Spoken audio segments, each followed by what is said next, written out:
Hansi Flick s'exprime en conférence de presse avant le match face au Real Madrid. Bonjour à tous. Merci d'être présents. Nous sommes très concentrés sur ce rendez-vous. C'est un moment important pour notre saison. L'équipe a travaillé dur, elle est prête. Ce genre de match, c'est ce que nous aimons dans le football. Une grande affiche, une ambiance spéciale, deux clubs avec une grande histoire. Mais nous sommes ici pour écrire la nôtre. Nous avons beaucoup de respect pour notre adversaire, mais nous devons nous concentrer sur notre jeu. Ce que nous avons fait jusqu'ici ne suffit pas. Il faut aller encore plus loin. Il faut plus d'intensité, plus de rigueur, plus de solidarité. C'est ce que j'ai demandé au groupe.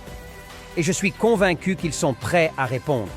Le pressing, la transition, la possession, tout doit être parfait. Nous ne pouvons pas nous permettre de perdre notre concentration. Il faudra être unis, intelligents, agressifs dans le bon sens du terme. Nous devons jouer avec le cœur, mais aussi avec la tête. Je sens que mon groupe est déterminé. C'est un moment pour rester calme, mais ambitieux. Nous savons que rien ne se donne, tout se mérite. Et demain, il faudra mériter chaque ballon, chaque duel, chaque mètre carré du terrain. Nous sommes très concentrés sur ce rendez-vous. C'est un moment important pour notre saison. L'équipe a travaillé dur. Elle est prête. Ce genre de match, c'est ce que nous aimons dans le football. Une grande affiche, une ambiance spéciale. Deux clubs avec une grande histoire. Mais nous sommes ici pour écrire la nôtre. Nous avons beaucoup de respect pour notre adversaire, mais nous devons nous concentrer sur notre jeu. Ce que nous avons fait jusqu'ici ne suffit pas. Il faut aller encore plus loin. Il faut plus d'intensité, plus de rigueur, plus de solidarité. C'est ce que j'ai demandé au groupe. Et je suis convaincu qu'ils sont prêts à répondre.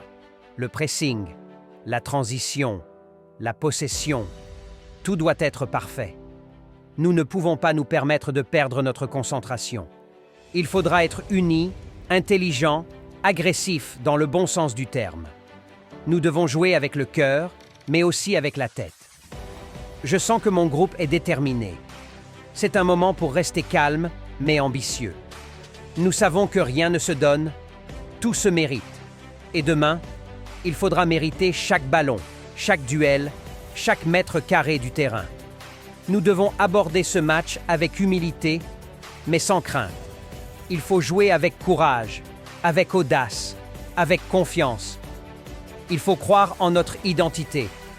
C'est dans ces moments-là que l'on voit la valeur d'un collectif, d'un état d'esprit.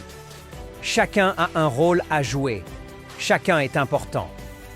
Ce n'est pas une question de nom, mais d'engagement. Nous avons traversé beaucoup de choses ensemble cette saison. Des moments de doute, des moments de joie. Chaque étape nous a rapprochés.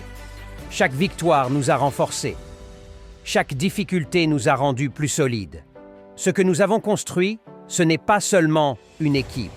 C'est un groupe uni, une mentalité, une volonté commune d'aller au bout. Le Real Madrid est un adversaire avec beaucoup d'expérience. Ils savent gérer ce genre de rendez-vous. Mais nous aussi, nous avons appris. Et nous ne sommes pas ici par hasard.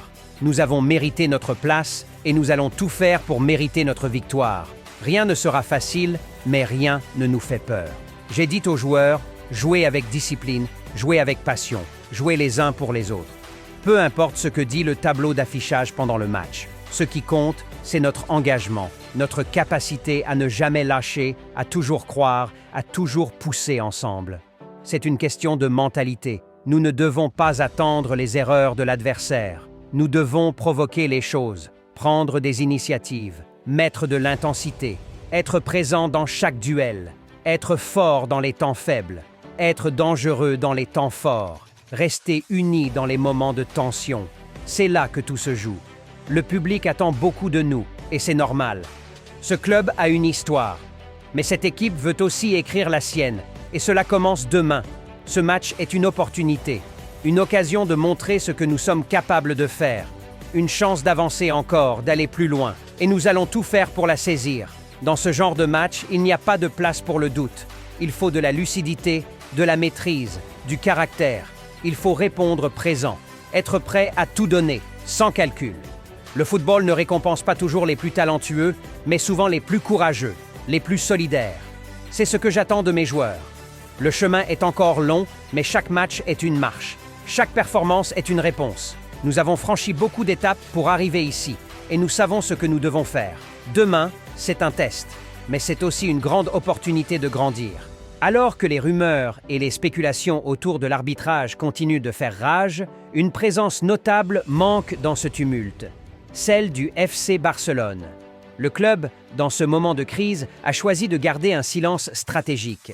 Malgré la frustration évidente, malgré l'indignation ressentie par ses supporters et l'incompréhension face à l'élimination, le FC Barcelone reste pour l'instant muré dans le silence. Ce silence n'est pas celui de l'inaction, mais d'une réflexion profonde, d'une prise de position qui se construit dans l'ombre. Les dirigeants du club, loin des feux de la rampe et des déclarations enflammées, ont préféré ne pas alimenter la polémique. Dans les couloirs du Camp Nou, on murmure que cette attitude est mûrement réfléchie.